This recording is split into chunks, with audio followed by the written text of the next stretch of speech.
Мынакей. Нұрғазы Байырбек. Мына Жеңиш, Нұрғазы Байырбек атайын Өзгөн Козунан балыктын чабактарын алып келишти. Сазан, карп, толстолоб, беламур ошо түрлөрүн алып келди. Ар бир күлөктө 12 килограммдан экен. 12 күлөк алып келди. 12 күлөк где-то бир 150 килограммга жакын мына балыктын чабактары. Нургазы, молодец, силердин жамаатыңарга ушул өзүмдүн атыман, элдин атынан чоң ыраазычылыгымды билдирем. Ушинтип мына балыктарды алып келип кое берип атат. Мынакей папан суу сакташына кетти мынакей. Бардыгы түгүл келиптир, өлбөптүр. Мынакей жакшы. Алла таала ушу балдардын дагы ден соолуктарын бекем кылып, өмүрлөрүн узун кылып, ушу кылган иштерине ушул дайыма ийгиликтерди берсин. Ушул балыктарыбыз, кое берген балыктар ушул жерде көбөйүп кетсин. Ушул жамаатка чоң рахмат. Нургазы, сен баштаган, Сизге да рахмат. Мынакей. Жеңиш акеге дагы рахмат, ошо Козунан. Постоянно неме кылат. Сизге дагы Абдулмажит иштерге ийгилик.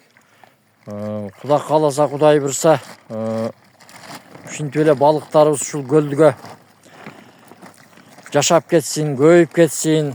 Келген адам ыраазы болуп, мыйзамды бузбай, удочка менен кармап кетсин. Ар бир удочкага мыйзам боюнча 3 удочкага салганга уруксат бар да, 2ден крючок. Ашыкча ким салса жооп берет. Быйыл крючоктон 6 кайырмак, жок, 3 кайырмакка 2ден крючок. Бул ашыкчасы ошол мыйзамда жазылган нерсеси да булчу. Ашыкча салганга мүмкүн эмес өзү. Кана. Охо, мына кетип атат, Беламурлар караң, жаңы сорт экен мына. Жаңы сорт, Охо.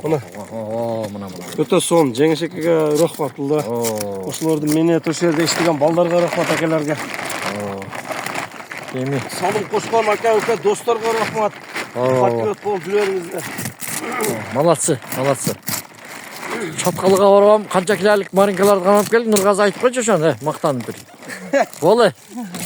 3 килолуктан кармадыңбы? 4 кило 700. 4 кило 700. Вай, иншалла, машаллах, маалим, молодец. Мына сен кармаган Чаткал дайрасынан 5 алалдан кармап келдиңби? 4 кило 700. Акташ бул мене. Акташтан болду. Мынакей балдарга реклама кылып берем. Кудай кааласа барышат. Сен артыңан эрчип. Сен ушу балыкчылардын төрагасы кылып коет окшойм, жакында шогулуш кылып шайлап,